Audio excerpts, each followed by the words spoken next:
মানুষের জীবনে এমন সময় আসে যখন তারা তাদের অনুভূতি এবং চিন্তাভাবনা কারো সাথে ভাগ করে নিতে উদ্বিগ্ন হয়। তারা মনে করে যে এটি করার ফলে তাদের মন শান্ত হবে, কিন্তু তাদের হৃদয়ের সবকিছু খুলে বলা কি সত্যিই এত উপকারী? এমন কিছু জিনিস আছে যা গোপন রাখা বুদ্ধিমানের কাজ। কুরুক্ষেত্রের যুদ্ধক্ষেত্রে ভগবান কৃষ্ণ অর্জুনকে এই দ্বিধা থেকে মুক্তি দিয়েছিলেন। তিনি তাকে জীবনের 7টি গোপন মন্ত্র শিখিয়েছিলেন, যা কারো সাথে ভাগ করে নেওয়া উচিত নয়, এমনকি তাদের নিকটতম বন্ধুদের সাথেও। এই মন্ত্রগুলি কেবল শব্দ নয়, বরং জীবনের নীতি, যা একজন ব্যক্তিকে প্রতিটি অসুবিধা থেকে রক্ষা করতে পারে। তাহলে আসুন জেনে নেওয়া যাক ভগবদ্গীতার এই 7টি গোপন মন্ত্র কি। এগুলি গোপন রেখে আপনি আপনার জীবনের সর্বশ্রেষ্ঠ বিজয়ী হতে পারেন। একদিন কুরুক্ষেত্রের যুদ্ধক্ষেত্রে ভগবান কৃষ্ণ তার সারথি অর্জুনের সাথে বসেছিলেন। অর্জুন শান্ত ছিলেন, কিন্তু তার ভিতরে গভীর অশান্তি চলছিল। ভগবান কৃষ্ণ অর্জুনের দিকে তাকিয়ে জিজ্ঞাসা করলেন, হে পার্থ, তুমি কি ভাবছ? তোমার মন এত অস্থির কেন? অর্জুন জিজ্ঞাসা করলেন, হে মাধব, সবকিছু নিজের কাছে রাখা কি ঠিক? মাঝে মাঝে আমার মনে হয় যদি আমি আমার সমস্ত অনুভূতি এবং চিন্তা প্রকাশ করি তাহলে আমার মন হালকা হয়ে যাবে। শ্রীকৃষ্ণ হেসে বললেন, হে অর্জুন, এই চিন্তাই মানুষের সবচেয়ে বড় ভ্রান্তি। এই পৃথিবী তাদেরই সবচেয়ে বেশি কষ্ট দেয় যারা সরল হৃদয়ের এবং তাদের কথায় অসাবধান, যারা সবকিছু, প্রতিটি অনুভূতি, প্রতিটি পরিকল্পনা এবং প্রতিটি দুঃখ চিন্তা না করে প্রকাশ করে। মনে রাখবেন, যেমন সম্পদ একটি সিন্দুকের মধ্যে সুরক্ষিত রাখা হয়, তেমন কিছু জিনিস নিজের কাছে রাখা বুদ্ধিমানের কাজ। সবাই কথা বলতে জানে, কিন্তু চুপ থাকা একটি শিল্প, এবং যে তা আয়ত্ত করে তাকে পরাজিত করা যায় না। গভীর নিঃশ্বাস ফেলে শ্রীকৃষ্ণ বললেন, হে অর্জুন, আজ আমি তোমাকে ভগবদ্গীতার 7টি গোপন মন্ত্র সম্পর্কে বলবো, যা তোমার প্রিয়জনদের সাথেও ভাগ করে নেওয়া উচিত নয়, কারণ যদি তারা বেরিয়ে আসে তাহলে লোকেরা তোমার নিজের কথা দিয়ে তোমাকে দুর্বল করে দেবে। তাই আমি তোমাকে এই 7টি গোপন কথা বলি, যদি তুমি এগুলো নিজের মধ্যে রাখো তাহলে জীবনের কোনো সমস্যা তোমাকে স্পর্শ করবে না। প্রথম মন্ত্র হল পারিবারিক সমস্যা গোপন রাখা। শ্রীকৃষ্ণ বলেছেন, কৌতুম্বিকম দুঃখম না প্রকাশম, পারিবারিক দুঃখ প্রকাশ করো না। জীবনের প্রথম নিয়ম হল কখনোই তোমার পরিবারের সমস্যা বাইরের কারো কাছে প্রকাশ করো না। ঝগড়া, মতবিরোধ অথবা যে কোনো ব্যক্তিগত সমস্যা ঘরের বাইরে প্রকাশ করো না। অর্জুন জিজ্ঞাসা করলেন, হে মাধব, যখন তুমি দুঃখ অনুভব করো তখন কি তা ভাগ করে নেওয়া উচিত নয়? শ্রীকৃষ্ণ উত্তর দিলেন, হে পার্থ, যখন তুমি তোমার পরিবারের ত্রুটি বিচ্যুতি প্রকাশ করো তখন মানুষ তাদের ঐক্যবদ্ধ করার পরিবর্তে আরও বিভক্ত করে তোলে। তারা কেবল প্রদর্শন খোঁজে, করুণা নয়। একসময় এক গ্রামে 2 ভাই ছিল, তাদের মধ্যে প্রায়ই ঝগড়া হতো। একদিন পঞ্চায়েতে বড় ভাই ছোট ভাইয়ের সম্পর্কে খারাপ কথা বলত। ফলশ্রুতি পুরো পরিবারের সুনাম হ্রাস পায় এবং লোকেরা তাদের থেকে নিজেদের দূরে সরিয়ে নিতে শুরু করে। পারিবারিক বিষয়গুলি প্রকাশে আসার সাথে সাথে সম্পর্কের মর্যাদা নষ্ট হয় এবং লোকেরা তোমার দুঃখকে তোমার বিরুদ্ধে অস্ত্র হিসাবে ব্যবহার করে। তিনি আরও বলেন, হে অর্জুন, যদি পারিবারিক বিরোধ প্রকাশে আসে তাহলে তা পরিবারের ভিত্তি কেঁপে ওঠে। অতএব তোমার পরিস্থিতি যতই খারাপ হোক না কেন, তোমার পারিবারিক বিষয়গুলো তোমার প্রিয়জনদের মধ্যেই সীমাবদ্ধ রাখো, কারণ বাইরের জগৎ ক্ষতে লবণ ঘষে, মলম নয়। দ্বিতীয় মন্ত্র হল তোমার উপার্জন এবং সম্পদ গোপন রাখা। শ্রীকৃষ্ণ বলেছেন, আত্মনো ধনম না প্রকাশম, তোমার সম্পদ প্রকাশ করো না। এটি দ্বিতীয় এবং সবচেয়ে গুরুত্বপূর্ণ মন্ত্র। তোমার আয়, তোমার সম্পদ বা তোমার সাফল্য নিয়ে কারো কাছে কখনো গর্ব করো না। তিনি অর্জুনকে একটি উদাহরণ দিয়েছিলেন। একবার একজন রাজা তার রাজ্যের সম্পদের বিশাল প্রদর্শন করেছিলেন। তিনি তার কোষাগার সকলের জন্য খুলে দিয়েছিলেন। এর কিছুক্ষণ পরেই প্রতিবেশী রাজ্যগুলি তাকে আক্রমণ করে তার সমস্ত ধন লুট করে নিয়ে যায়। গোপন সম্পদ যত বেশি তত বেশি নিরাপদ। তা দেখানো মানে লোভী এবং ঈর্ষান্বিত লোকদের কাছে নিজেকে প্রকাশ করা। শ্রীকৃষ্ণ বলেছিলেন, হে পার্থ, তুমি কখনোই একজন সত্যিকারের ধনী ব্যক্তিকে তাদের সম্পদের জাহির করতে দেখবে না, কারণ তারা জানে যে যেখানে সম্পদের কথা জানা যায় সেখানে লোভ, ঈর্ষা এবং দুঃখও বৃদ্ধি পায়। কিছু লোক তোমাকে সাহায্য করার অজুহাতে তোমার কাছে আসবে, কেউ কেউ তোমাকে ছোট করার চেষ্টা করবে, আবার কেউ কেউ তোমাকে ঘৃণা করবে কারণ তোমার কাছে এমন কিছু আছে যা তাদের নেই। তিনি স্পষ্টভাবে বলেছিলেন যে সম্পদের সবচেয়ে বড় রক্ষক হল এর গোপনতা। যদি মানুষ তোমার সম্পদ সম্পর্কে জানতে পারে তাহলে তারা তোমার মানসিক শান্তি কেড়ে নেবে। অতএব তোমার উপার্জন গোপন রাখো, যাতে তোমার মন স্থির ও শান্তিতে থাকে। তৃতীয় মন্ত্র হল ভবিষ্যৎ পরিকল্পনা গোপন রাখা। শ্রীকৃষ্ণ বলেছেন, কার্যাস্যা যোজনা না প্রাকাশাহা, কর্ম পরিকল্পনা প্রকাশ করো না। হে অর্জুন, তোমার মনের মধ্যে একটি পরিকল্পনা পূর্ণ না হওয়া পর্যন্ত রাখো। যারা তাদের প্রতিটি পদক্ষেপ আগে থেকে ঘোষণা করে তারা প্রায়শই তাদের গন্তব্যে পৌঁছানোর আগেই পথ হারিয়ে ফেলে। তিনি একজন ব্যবসায়ীর উদাহরণ দিলেন। একজন ব্যবসায়ী একটি বড় মশলার দোকান খোলার পরিকল্পনা করেছিলেন। তিনি তার সমস্ত আত্মীয়স্বজন এবং বন্ধুদের বললেন।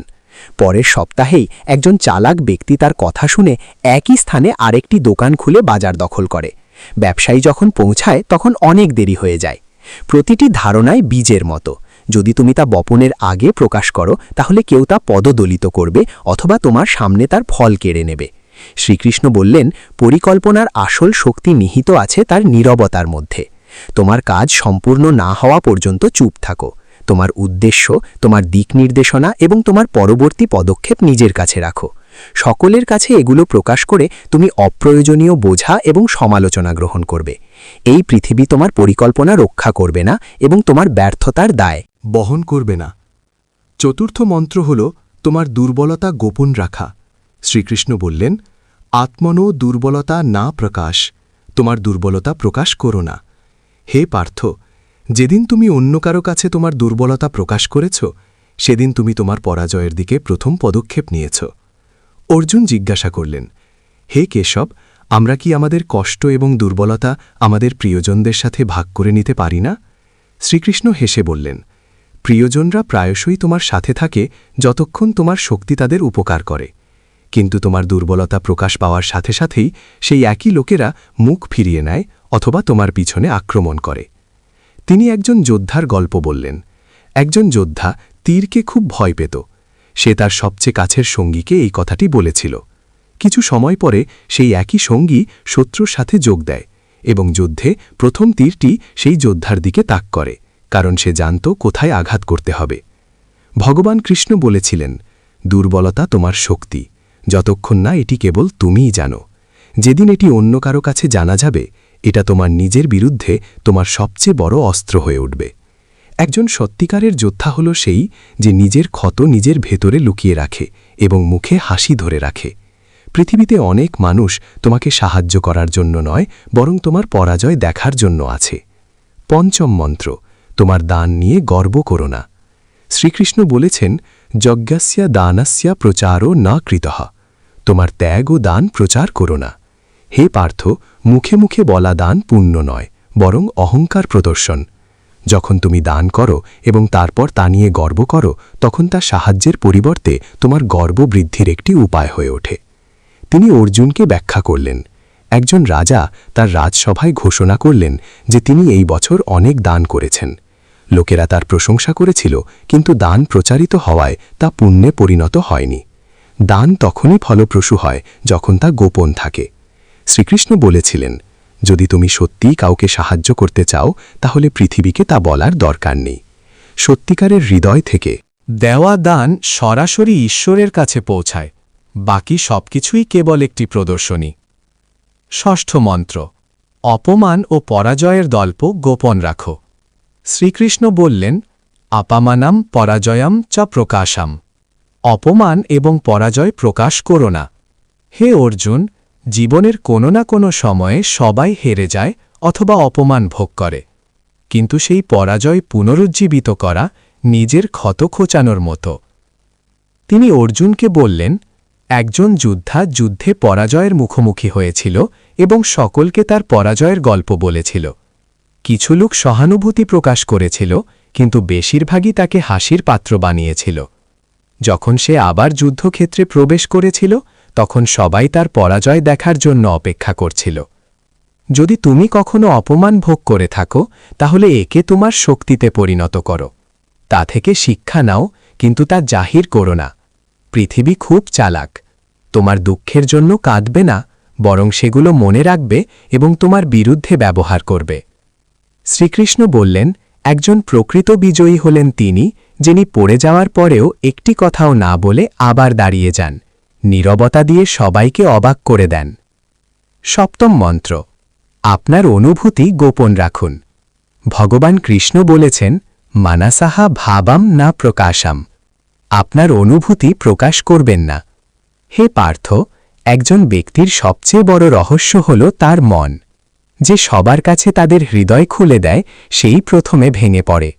ভগবান কৃষ্ণ ব্যাখ্যা করেছিলেন, যখন তুমি কাঁদো, রেগে যাও অথবা তাদের ব্যথা প্রকাশ করো, তখন মানুষ সহানুভূতি দেখায় না, বরং দুর্বলতা খোঁজে। তারা তোমাকে ভাঙার উপায় খুঁজতে থাকে। যদি তুমি কাউকে বলো যে তুমি রাগ করছো, তাহলে সেই খবর তোমার শত্রুদের কাছে পৌঁছাতে পারে। যদি তুমি কাউকে বলো যে তুমি ভালোবাসো, তাহলে সেই একই লোকেরা সেই ভালোবাসা ভাঙার চেষ্টা করবে। আর যদি তুমি তোমার ব্যথা প্রকাশ করো, তাহলে মানুষ সমাধান নয়, সুবিধা খুঁজবে। তিনি বলেছিলেন, আবেগগুলি টাকার মতো, যা প্রকাশ পায় তা তার মূল্য হারায়, কিন্তু যা ভেতরে সুরক্ষিত থাকে তা শক্তিতে পরিণত হয়। তোমার হৃদয়ের কথা কেবল এমন একজনের সাথেই বলো যে সত্যিই নিঃস্বার্থ। অন্য সবার সামনে শুধু হাসো এবং শান্ত থাকো। অর্জুন মাথা নিচু করে বললেন, হে কেশব, আমি বুঝতে পেরেছি, ভালোবাসা এবং বিশ্বাস প্রতিটি সম্পর্কেই থাকতে পারে, কিন্তু কিছু জিনিস গোপন রাখা বুদ্ধিমানের কাজ। অর্জুন মাথা নিচু করে বললেন, কেশব, আমি বুঝতে পেরেছি, প্রতিটি সম্পর্কেই ভালোবাসা এবং বিশ্বাস থাকতে পারে, কিন্তু কিছু জিনিস গোপন রাখা বুদ্ধিমানের কাজ। শ্রীকৃষ্ণ বললেন, হে পার্থ, এই নীতি জীবনের সবচেয়ে বড় বর্ম। এটি পড়ো, তাহলে কেউ তোমাকে ভাঙতে পারবে না। যদি আপনি এই ভিডিওটি পছন্দ করেন, তাহলে দয়া করে লাইক, শেয়ার এবং মন্তব্য করুন।